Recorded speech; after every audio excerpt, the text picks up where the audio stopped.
Hola, mi nombre es Noemí Torres Cabrera y este video es para tratar el tema acerca de una introducción a los medios de defensa, recursos administrativos, integración del Tribunal y de Justicia y Administrativo. Como primer punto veremos cuáles son sus antecedentes. Para ello mencionaré algunos ordenamientos legales. El primero fue en la fecha de 1929, donde la Ley Orgánica de la Tesorería, la Ley para la Calificación de las Infracciones de las Leyes Fiscales, así como las legislaciones y jurisprudencia sobre el juicio de amparo, señalaba que las leyes pueden conceder un recurso o medio de defensa para el particular perjudicado o para, como nosotros lo conocemos, como contribuyente. Luego, en 1 de enero de 1937, entra en vigor la Ley de Justicia Fiscal, representando el primer paso para crear en México tribunales administrativos para el control de la administración en defensa y garantía del interés público y de los derechos e intereses de los particulares. Y con esto inician las actividades del entonces Tribunal Fiscal de la Federación. Luego, para 1938, el Código Fiscal de la Federación deroga la Ley de Justicia Fiscal, ampliándose en los años posteriores la estructura y competencia del tribunal, así también como la regulación del recurso administrativo de revocación. Para finales del año del 2000, el Congreso de la Unión aprueba reformas en materias trascendentales para el tribunal, como son el nombre de la institución por el de Tribunal Federal de Justicia Fiscal y Administrativa. El 1 de enero del 2006 entra en vigor la Ley Federal de Procedimiento Contencioso Administrativo, quedándose derogado lo que antes estaba en el Código Fiscal de la Federación, en el título sexto, en lo que abarcaba los artículos de 197 al 263, en donde se regulaba el juicio contencioso administrativo.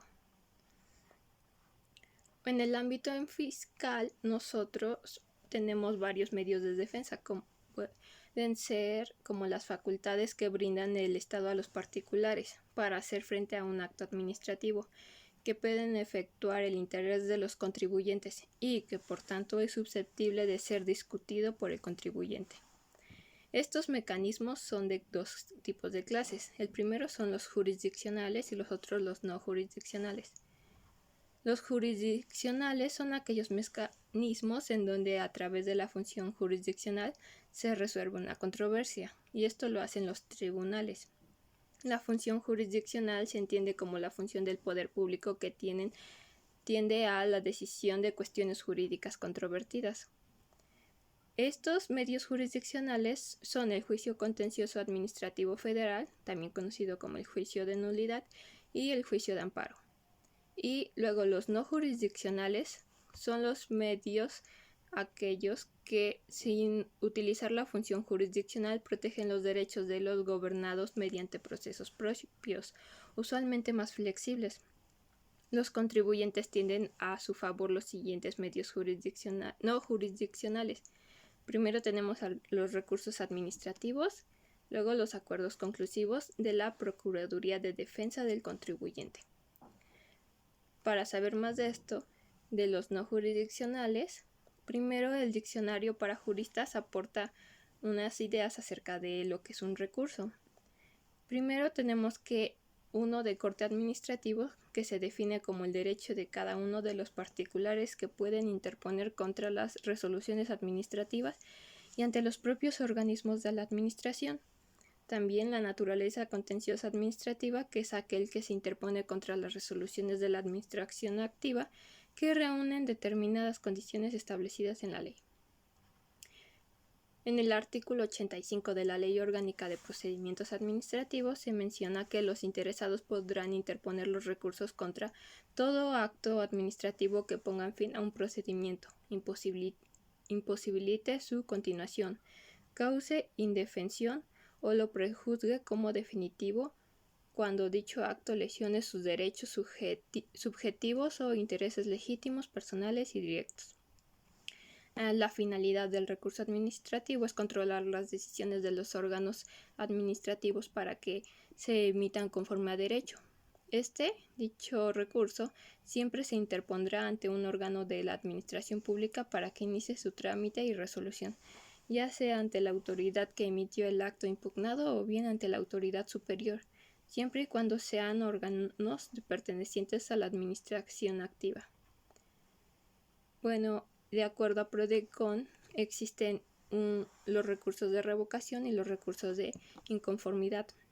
El recurso de revocación está contemplado en el Código Fiscal de la Federación y más que nada, es un medio de control interno de legalidad que tiene el propósito de que la autoridad fiscal revise su propia actuación para determinar si estuvo conforme a derecho, para luego revocar, modificar o confirmar la resolución impugnada según sea el caso. Este recurso va a proceder cuando haya resoluciones definitivas dictadas por autoridades fiscales federales, como que determinen contribuciones, accesorios y aprovechamientos, nieguen la devolución de cantidades que proceda conforme la ley, dicten las autoridades aduaneras o causen agravio al particular en materia fiscal, salvo las que se mencionan en el artículo 33A, 36 y 74 del Código Fiscal de la Federación. O también se puede proceder ante actos de autoridades fiscales que exijan el pago de créditos fiscales cuando se aleguen que estos se han extinguido o que su monto real es inferior al exigido, se dicten en el procedimiento administrativo de ejecución o afecten el interés jurídico de terceros. Por otro lado, tenemos el recurso de inconformidad, el cual es un medio de defensa de revisión jerárquica mediante el cual se pueden defender los trabajadores o patrones por actos definitivos emitidos por ya sea el IMSS o el Infonavit. En el caso del recurso de inconformidad hacia el IMSS, va a proceder cuando se lesionen los derechos como contribuyentes de los patrones, asegurados o beneficiarios, como puede ser la resolución que determine las cuotas obrero-patronales omitidas, resoluciones que nieguen la devolución de cantidades que procedan conforme a la ley, resoluciones que establezcan diferencias en la liquidación de cuotas obrero-patronales o de los créditos fiscales. En el caso del recurso de inconformidad del Infonavit, va a proceder en los casos de desacuerdo de las empresas y de los trabajadores o sus beneficiarios sobre la inscripción del instituto, derecho a créditos, cuantía de aportaciones y de descuentos, o cualquier acto del instituto que lesione derechos de los trabajadores inscritos, de sus beneficiarios o de los patrones. Ahora, cada uno tiene diferente plazo. El recurso de revocación tiene un plazo de 30 días para interponer el recurso. Estos 30 días se contarán siguientes a aquel en que se haya surtido efectos la notificación de la resolución definitiva por la autoridad fiscal, mientras que los recursos de inconformidad solo cuentan con 15 días. La autoridad competente para el recurso de revocación es la autoridad que emitió el acto. En el caso del recurso de inconformidad de acuerdo a la ley del Seguro Social, el recurso se presenta ante la sede delegacional o subdelegacional que corresponde a la autoridad emisora del acto y lo va a resolver el Consejo Consultivo Delegacional. En el caso del Infonavit, la autoridad competente es la Comisión de Inconformidades del Infonavit. Ahora vamos a ver algunos conceptos, como primero qué es la instancia en materia fiscal. Y de acuerdo a Rodríguez, nos dice que la instancia es el acto por el cual se deduce ante la autoridad una petición, por tanto, el acto del interesado que promueve un procedimiento. No hay que olvidar también que la instancia es la manifestación del derecho fundamental de petición. De acuerdo al Código Fiscal de la Federación, se prevén 2 procedimientos administrativos, de los cuales, contrariando la gramática y la realidad y técnica jurídicas, se dispone que no constituyen instancia.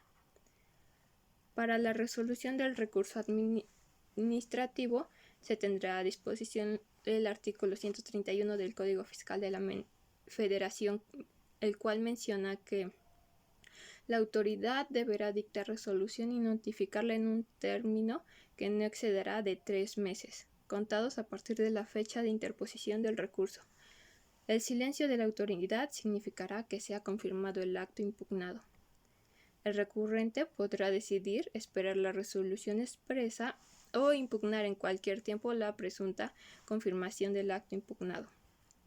Luego tenemos el concepto de magistrados. Bueno, ellos principalmente tienen algunas facultades, pero estos lo van a hacer ante el juicio de la resolución exclusiva del fondo, en la cual procederá contra resoluciones definitivas que deriven de facultades de comprobación, ya sea por revisión de gabinete, visita domiciliaria o revisión electrónica. Para el dictado de la resolución, la sala especializada admitirá únicamente las pruebas que hayan sido ofrecidas y exhibidas en el procedimiento de comprobación, del que derive el acto impugnado, acuerdo conclusivo o recurso administrativo. En este caso, el magistrado instructor tendrá facultad de valorar la idoneidad y alcance tanto del dictamen como del perito que lo emite. También citar a los peritos en una audiencia especial para responder dudas o cuestionamientos.